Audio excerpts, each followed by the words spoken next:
से मिला, जब मैं उनसे मिला तो मुझे महसूस हुआ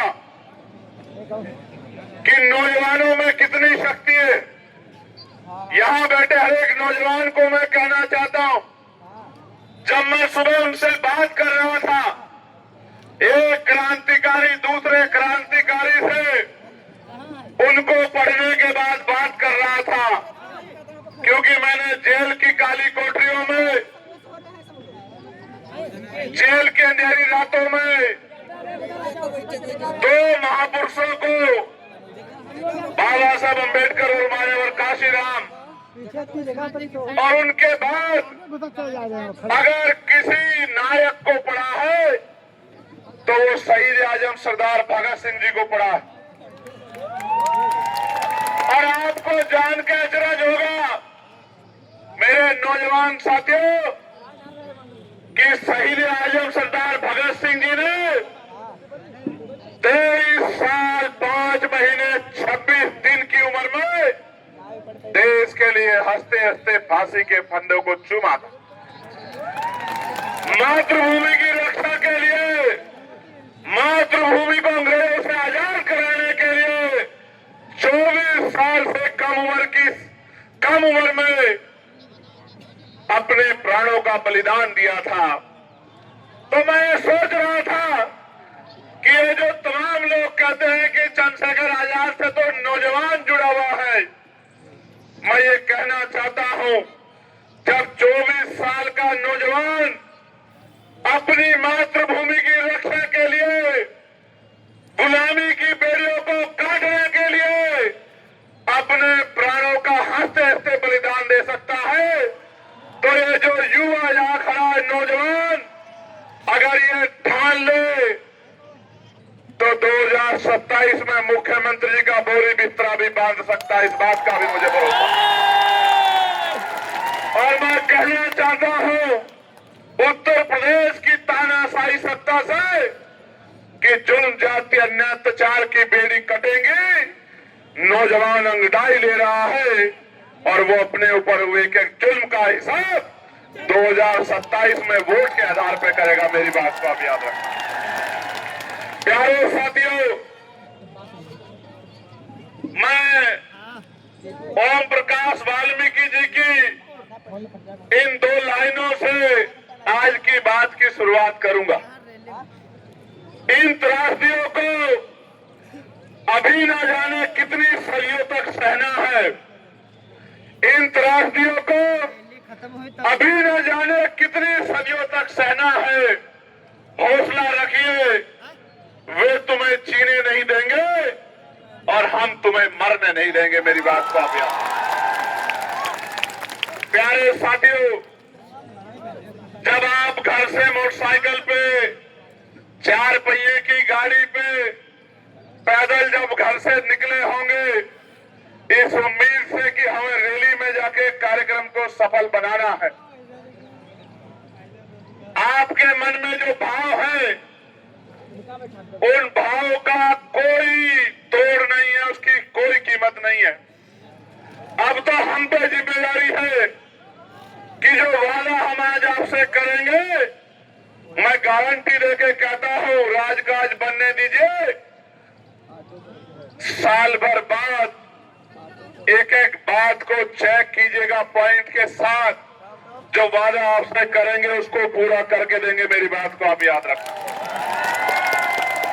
प्यारे साथियों, मैं आज की बात यहां से शुरू करूंगा कि ये देश जब अंग्रेजों के अधीन था, और अंग्रेज वही नहीं होते जिनको आप टीवी में देखते हैं। आज भी अंग्रेजों जैसा व्यवहार इस देश के किसानों, मजदूरों, गरीबों, बच्चों, बच्चियों, तमाम वंचित वर्गों के साथ किया जा रहा है। आपको याद है, मैं लखीमपुर खुरी एक बार पहले भी आया था, याद है नहीं याद है बताओ?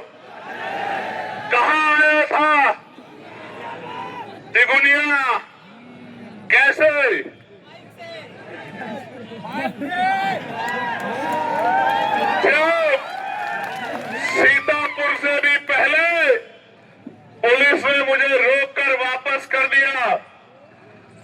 तो पुलिस के भाइयों का सम्मान रखते हुए 7 घंटे मोटरसाइकिल की यात्रा करके हम लोग तिगुनिया पहुंचे थे।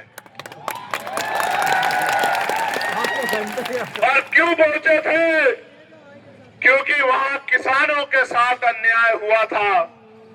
गाड़ियों के पहियों के नीचे मेरे किसान परिवारों को रोन दिया गया था। मेरे आज भी याद है, मैं उन शहीद किसानों को भी उनकी शहादत पर नमन करता हूं जिन किसानों ने बलिदान दिया।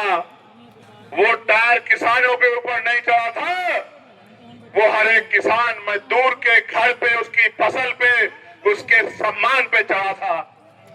प्यारे साथियों, उन किसान भाइयों को न्याय दिलाने के लिए मैं और मेरे साथी 10-12 मोटरसाइकिल लेके 7 घंटे का सफर करके पहुंचे थे। और आपको याद होगा, मैं बधाई देता हूं आपको कि ऐसे गुंडों को आपने उनकी शक्ति छीन के सत्ता से बाहर करने का काम बहुत मजबूती से किया। इसके लिए मैं आपको बधाई देता हूं।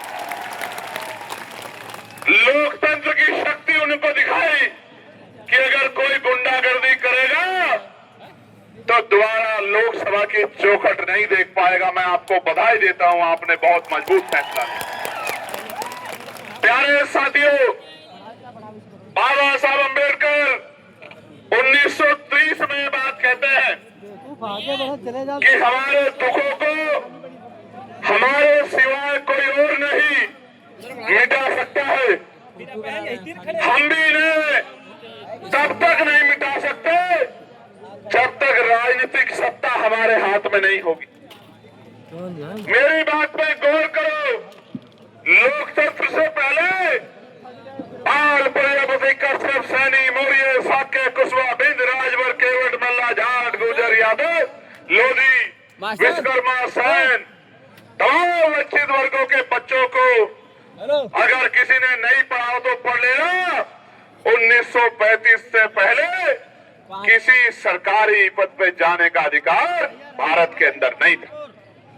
1935 में 1935 का जो एक्ट बना, और ऐसे नहीं बना एक्ट जिन्होंने नहीं सुना हो, नहीं जाना हो, वो भी जान लो। एक कमेरी मां की कोख से जन्म लिया चंद्रशेखर आजाद आज यहाँ लखीमपुर खीरी में आपको जनवाने आया है कि लोकतंत्र आने के बाद क्या बदलाव हुए मेरे लोगों। तो मेरे प्यारे साथियों, 1928 में बाबा साहब अम्बेडकर ने बहिष्कृत हितकारिणी महासभा के बैनर तले मेमोरेंडम दिया कि इस देश में अछूतों के, शूद्रों के हालात बड़े खराब हैं। अंग्रेजों को हमारे बारे में सोचना चाहिए। उनकी मेमोरेंडम पे साइमन कमीशन भारत आया। नौजवानों को पढ़ना होगा, अगर लड़ना है तो पढ़ना होगा, और अगर जीतना है तो पढ़ के संघर्ष करना पड़ेगा। मेरे नौजवान साथियों, 1929 में साइमन कमीशन ने जो सर्वे किया, 1929 में जो अपनी लड़ाई खुद नहीं लड़ सकता, उसकी लड़ाई कोई नहीं लड़ सकता। लड़ने मरने से अच्छा है लड़ो, लड़ो, और तब तक लड़ो जब तक आप क्या तो हार ना जाओ या जीत ना जाओ, तब तक लड़ो। 1930 में साइमन कमीशन ने रिपोर्ट दी, और 1930 में ही गोलमेज कॉन्फ्रेंस हुई। पहली गोलमेज कॉन्फ्रेंस में बाबा साहब अम्बेडकर ने कमजोरों के लिए, महिलाओं के लिए, दलितों के लिए, पिछड़ों के लिए गोलमेज कॉन्फ्रेंस में उनके अधिकारों के लिए मांग उठाई। और मुझे बड़े तकलीफ के साथ कहना पड़ेगा कि महात्मा गांधी जिनको देश ने राष्ट्रपिता बाद में माना, महात्मा गांधी उस समय कमजोरों के अधिकारों के खिलाफ खड़े हुए। ये बड़े तकलीफ की बात है, देश नहीं जानता है, लेकिन हमारे महापुरुषों ने जो संघर्ष किया है, उनके के द्वारा जो लिखा गया है, उसको पढ़ के हमें जानकारी है कि कौन कहां खड़ा था। प्यारे साथियों, 30 में हुई